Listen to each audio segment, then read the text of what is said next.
गांव के बीचों बीच एक पुराना दरख्त खड़ा था जो सालों से सबकी खिदमत कर रहा था। वही दरख्त जिसने परिंदों को घोंसला बनाने की जगह दी, मुसाफिरों को मीठे फल खिलाए और बच्चों को अपनी ठंडी छांव में खेलने दिया। लेकिन अब वक्त बदल चुका था। दरख्त बूढ़ा हो चुका था, उसकी शाखें कमजोर हो गईं, पत्ते मुरझा गए और फल बहुत कम निकलने लगे। जमीन सख्त हो चुकी थी और पानी बहुत कम मिलता था। दरख्त का दिल दुखी था, लेकिन उसने कभी किसी से शिकायत नहीं की। वो अब भी वहीं खड़ा था, चुपचाप, जैसे किसी का इंतजार कर रहा हो। एक दिन आसमान पर बादलों की घन गरज सुनाई दी और बारिश होने लगी। बारिश के बाद एक छोटा परिंदा दरख्त के पास आया। ये वही परिंदा था जिसने बचपन में दरख्त पर अपना पहला घोंसला बनाया था। परिंदे ने दरख्त को देखा और चौंक गया। दरख्त चाचा, आपको क्या हुआ? आप तो पहले कितने हरे भरे थे। परिंदा अफसोस से बोला।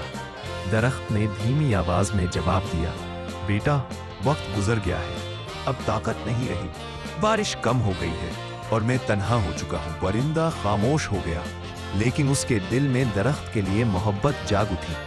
वो रोजाना नदी के किनारे से पानी चोंच में भर कर लाता और दरख्त की जड़ों पर गिरा देता, थोड़ा थोड़ा, लेकिन रोज। चंद दिन बाद गांव के दो नौजवान वापस लौटे। ये वही बच्चे थे जो बचपन में दरख्त के नीचे खेलते, दौड़ते और उसकी छांव में सोते थे। जब उन्होंने दरख्त की हालत देखी तो उनके दिल भर आए। ये दरख्त तो हमारा बचपन है, हमें उसकी मदद करनी चाहिए। एक बोला। दोनों ने गांव वालों को इकट्ठा किया। सब मिलकर दरख्त की देखभाल करने लगे।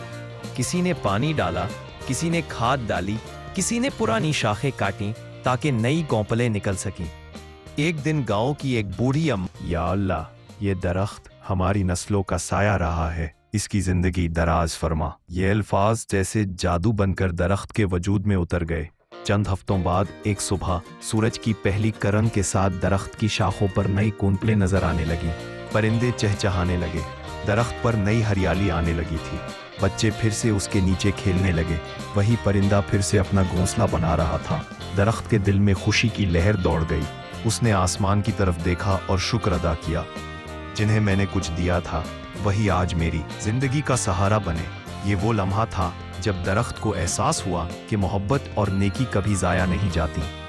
वो एक बीज की तरह दिलों में बो दी जाती हैं और वक्त आने पर तनावर दरख्त बनकर लौटती हैं। एक दिन स्कूल के उस्ताद बच्चों को दरख्त के नीचे ले आए। उन्होंने दरख्त की कहानी सुनाई। बच्चों, ये दरख्त हमें सिखाता है कि जो दूसरों के काम आता है वो कभी अकेला नहीं रहता। हमें हमेशा दरख्तों, जानवरों और हर उस मखलूक का ख्याल रखना चाहिए जो हमारी जिंदगियों को खूबसूरत बनाती है। बच्चे गौर से सुनते रहे और एक बच्चा बोला, उस्ताद जी, हम वादा करते हैं कि हम हर दरख्त का ख्याल रखेंगे और किसी को तन्हा नहीं छोड़ेंगे। दरख्त मुस्कुराया। वो खुश था कि इसकी जिंदगी का पैगाम अगली नस्ल तक पहुंच गया। नेकी कभी रायगा नहीं जाती, शुक्रगुजारी सिखाना जरूरी है। फितरत हमारी मुहाफिज है, हमें भी इसका ख्याल रखना चाहिए। हर बच्चा मोहब्बत, हमदर्दी और खिदमत से दुनिया बदल सकता है। वालिदैन और असातिज़ा के लिए ये कहानी बच्चों में वो अक़दार पैदा करने के लिए बेहतरीन है जिनकी आज के दौर में सख्त ज़रूरत है। मोहब्बत, एहसास, फितरत से रिश्ता और शुक्रगुजारी।